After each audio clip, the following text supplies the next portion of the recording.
You got these women being raised to be just entitled, like they're owed something for just showing up. I showed up, I'm owed something. I showed up on this date, you owe me a meal. You owe me entertainment. You owe me all this stuff. And what they do is they try to mitigate the man. They try to neuter him. They try to keep him controlled. And they put ice on the wings. And every time that guy tries to go and do some level up, you're gone too much. Blah, blah. It's met with some sort of criticism and some sort of frustration. And so you got these two different things. So the first thing as a man you got to understand is you got to, if you're not already in a relationship, you got to decide whether you're dealing with a princess. And if you're dealing with a princess, she's going to turn into a tyrant when you get married. She's going to be or are you dealing with a pioneer woman, a girl that's ready to take the hits with you? She's ready to go to war for you. She's going to freaking fight with you. She's going to put you back together. I had two marriages to compare this to. The first marriage was ice on my wings. The marriage I have now is a pioneer woman. That girl, man, she's the best person I know. I'm just going to say it like that. This ain't pandering. This ain't trying to get her to listen to this so I get laid later. I'm just going to call it like it is. Twice if you're suffering. I need help. Save me. Nobody talked to me about this. There wasn't a grown-ass man that said, dude, this is what you need to look for. You need to be careful. There's two types of women out there. You're looking for the pioneer women, and they are a dying breed. And I'll tell you, that's why a lot of dudes are leaving and going to other countries right now to try and find those type of traditional women. Because the women in the States right now are being raised without accountability. They're being raised like they're princesses, and they're being conditioned to be entitled for doing nothing. Just by existing, they're owed something. Couldn't have said it any better. But the thing is that this entitled mindset and delusion is rapidly spreading all over the world as more and more women are acting like this and pushing men and relationships further away from themselves. I have a team of people. Everybody who works for me right now are men. I've noticed if I hire someone and they're female, I have to be careful about how I talk to them, even giving criticism. And maybe it's me, but I feel like I have to be a little bit nicer, a little bit more gentler. Whereas with a dude, I can be like, can you just not do this again? And they're like, yeah, no problem, won't do it again. But if it's female, I'm like, okay, you did like this a little bit wrong. Here's how to do it a little bit better. Overall, you're doing a great job. Everything's fine. Please don't be upset. I was a man, and I'm not a man, but if I was a man, I wouldn't hire a woman. I wouldn't do it. And I say it all the time, and I say that, and that is something that women need to consider when they're talking about this stuff. When you are saying that a man complimenting you and saying, I really like your outfit today, is a form of sexism.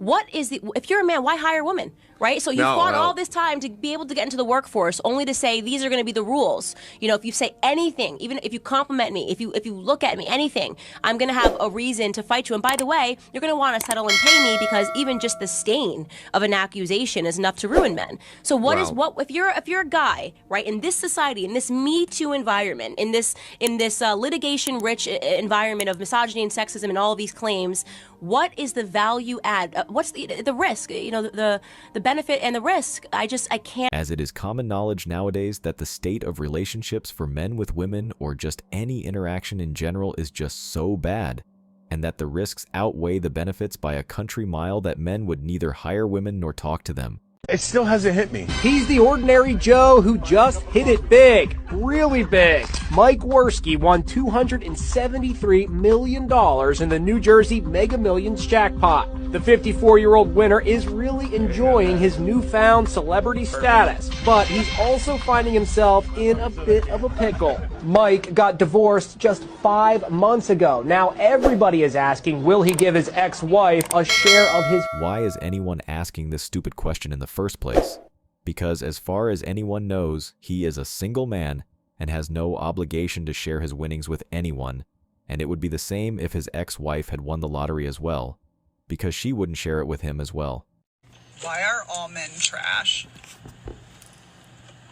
I order this coffee, sit outside on a bench to wait. On the bench next to me, there's a pretty attractive guy my age. Suddenly, his 6-year-old dad appears, and the son goes inside, okay? The dad looks at me and goes, hi. Says something creepy like, you're the essence of Easter, okay? Son comes back out. They're talking a little bit. Dad continues to talk to me. Stop. As they're leaving, the dad looks at me and goes, bye. You are a dirty, dirty dog.